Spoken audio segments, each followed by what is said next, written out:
You're listening to the Teaching Toolbox with Brittany and Ellie. Join them as they talk all things middle school.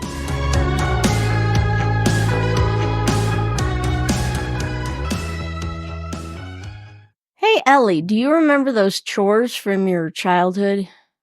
Oh, yes, chores. Weeding. Okay, we had to pull the dandelions out and make sure we dug to get the root out. Make sure you got to get the root out. Taking turns with clearing the table and such. Cleaning my room to win the clean room competition, because for a while we had a clean room competition and we used to get a star on our door and I think a candy bar prize. I think my parents were trying to motivate my brothers to clean and I won all the time. So then they just stopped doing it. And washing dishes. Can I tell a really short washing dishes story? Of course. So I was washing dishes. I was not always very good at it. I left the dishes, I didn't get all the stuff off. But one time I was washing a glass and it broke and it cut my forearm. I had this long cut on my forearm. And my brothers thought it was really funny, apparently. So they were pretending to ring the doorbell and, oh, the ambulance is here. Can we take you to the hospital? And I'm bleeding out of my arm. This is not funny. It was bad. I still have a scar. Anyway, those are my chores. How about you? I remember every Friday night while my birth father was at bowling, my mom would turn on 70s music and we would do chores for 3 hours. I had to dust and vacuum the living room, vacuum all the stairs. We had 3 levels of stairs. Mm-hmm. I had to pick up the dog waste in the backyard on Saturday morning in a bread bag because there were no dog scoops back then. Yeah. Picking up dog waste with your hand in a bread bag was not pleasant, but dusting all my mom's doodads on her curio shelf was probably my worst. I hated that. Oh, no. She had so many little doodads on her curio shelf. Yeah, I don't think I ever had to do the dusting. Although your vacuuming made me remember we used to have to vacuum the couch. Yeah. Pull the cushions off and vacuum the couch cushions. Anyway, welcome. Yes, welcome to the Teaching Toolbox podcast. I'm Brittany, and I'm here with Ellie. Hi. And today we're talking about those teacher chores you don't really enjoy, but you just have to do anyways. Duties. Mm-hmm. Let's start with some of the teaching duties that might be part of your job, kind of built into the teaching position. So one of those might be hallway duties during transitions, monitoring the hallways during passing periods to make sure students move quickly and safely to the next class. That's often a job that middle school teachers have. If you were a 6th grade elementary teacher, you might actually have to walk your class from special to special, but not so much in middle school. This hallway duty time is also time spent addressing behavioral issues that might arise. Bathroom supervision, that's fun, but maybe gross. But periodically, teachers have to close the restrooms, have to check the restrooms and locker rooms to make sure students are behaving appropriately and that no bullying or vandalism is occurring. Obviously, women check the women's rooms, men check the men's rooms, and then you might want to discuss your population before deciding who can check a unisex room. If you're on an all-woman or all-male team, this might mean calling the administrators once or twice a day to check things for you. Locker supervision is very similar to bathroom duty, although we usually stood outside in the hallway unless we heard a commotion, an argument, or a fight going on. Then once the team or the class has left the area, then we would check it to make sure there was no damage or anything going on inside. Like gym locker rooms, is that? Yeah. And then study hall duty involves maintaining a quiet environment conducive to studying and assisting students with academic questions should they have any. And then for about 15 minutes before or after school, if we weren't on another duty, we also had to monitor students who arrived early or stayed late, ensuring that they were in designated areas, behaving appropriately until they could be picked up or they started their after-school activities. All right, so then let's think about some of those extraneous duties, which are assigned as extra responsibilities. These might be explained as being part of your position, or you might get paid a portion of an hourly pay to do them. Lunch duty, for example, often involves overseeing students in the cafeteria, ensuring orderly conduct, especially in the lunch line, assisting with seating arrangements, and managing any conflicts or emergencies.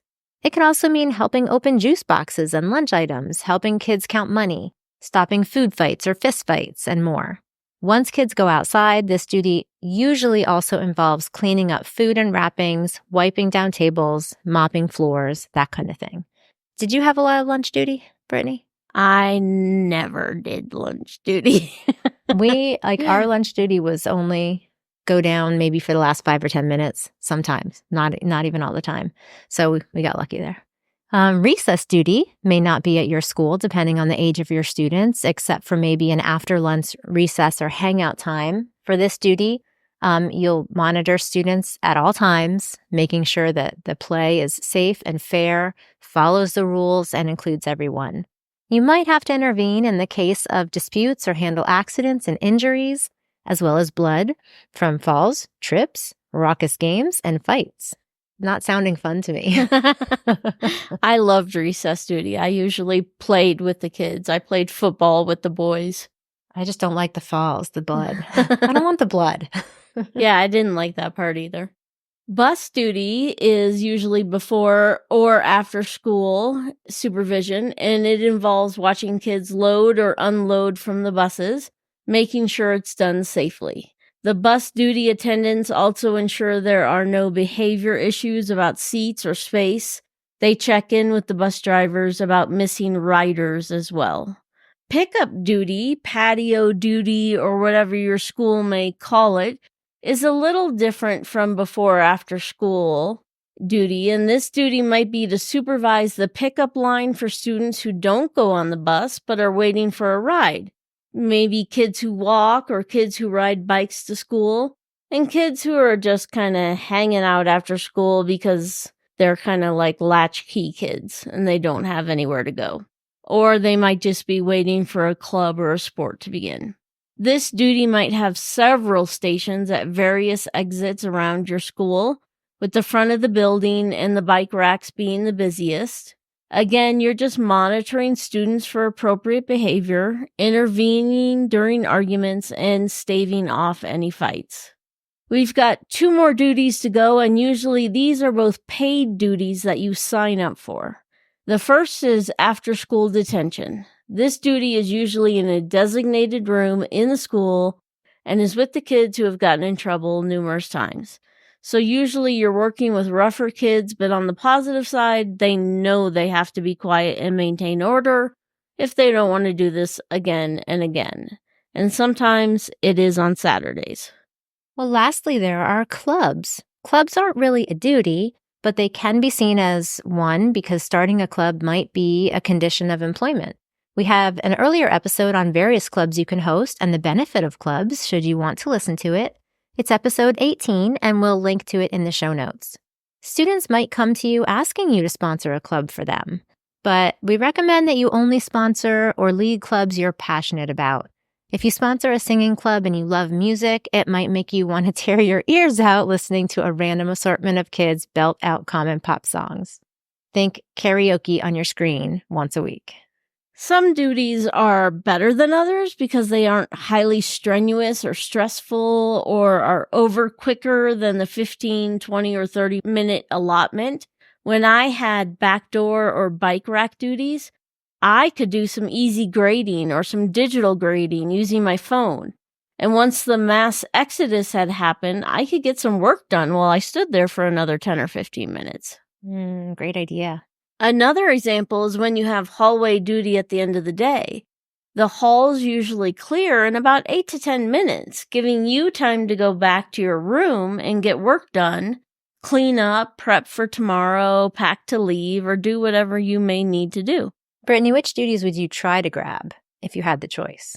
I definitely tried to grab patio duty and after-school duty at other exits, such as the back door, the bike rack, After school, I was done and spent anyways instead of before school when I was prepping last minute things.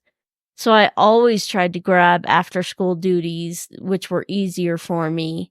And I liked the back door where just the 8th graders left through and they were done in like 3 minutes, or the bike rack where kids came and left very quickly and easily.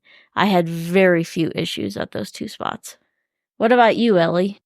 I probably would choose hall duty and study hall, especially if the hall duty could be like where my room was, because my room was right next to the door. And it was the probably least frequently used exit.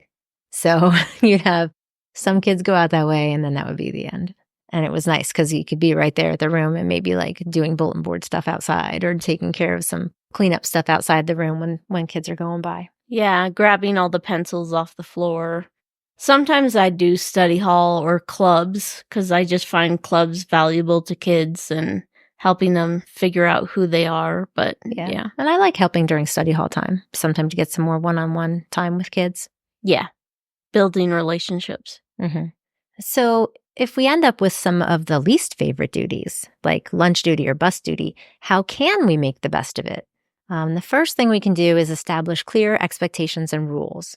Rules and expectations might have been put into place before your duty begins, but if not, make sure students are aware of the rules and expectations for behavior in the lunchroom if it's the lunchroom duty. Having a consistent framework helps maintain order and reduces the likelihood of disruptive incidents. And if other teachers have the duty with you, you can collaborate with them and with administrators to ensure that these rules are consistently enforced. Consistency is the key to helping students understand what is expected of them. Another important way you can make this the best duty possible is to build positive relationships with students. Use lunch duty as a chance to interact with students in a more relaxed setting. If you can engage with them positively, it can help build rapport and mutual respect. Simple gestures like greeting students with a smile or asking about their day can go a long way. When students feel seen and respected, they are more likely to follow the rules and behave appropriately. Another way you can make duties as easy as possible is to stay organized and proactive. Monitor the lunchroom proactively. Don't just stand in one place, but position yourself strategically so you can see the entire area and then move around regularly to deter potential issues. Being visible and approachable, talking to the kids can prevent problems before they escalate. Having a plan for how to handle common issues such as spills, disputes, etc. can also help you respond quickly and efficiently. And then take care of yourself. Lunch duty can be physically and mentally draining. So take care of yourself is important to you. Eat a nutritious lunch either before or after you do your duty to keep your energy levels up. If possible, rotate your lunch duty with other teachers so you get a break. Taking care of your own needs will help you stay patient and effective in managing the lunchroom environment. All good ideas. I'm just thinking about like interacting with kids. It's so easy to kind of stand to the side and just watch. Kind of be scared of them if they're like 7th or 8th graders and you're used to 6th. Right. Or if you're on duty with another teacher, it might be easy to just stand and talk to the other teacher instead of thinking about the kids. But the more you're moving around and interacting with them, there's potential to minimize some of the things you might end up having to deal with if you're not being so interactive and visible. Exactly. So just like with lunch duty, bus duty also needs clear procedures. Before the school year starts, work with your administration and fellow teachers to develop a clear set of bus and pickup duty procedures. That can include designated areas for bus loading and parent pickup, clear signage, and an organized flow of traffic so you don't have those people driving everywhere. Make sure all staff and students are familiar with the procedures through meetings and practice drills. And then during the duty time itself, maintain your visibility and your presence. Kind of like what we were just talking about. Position yourself in a visible and strategic location where you can monitor the majority of the area. Maybe wear one of those brightly colored vests to increase your visibility. Your presence alone can deter misbehavior and help students feel safe.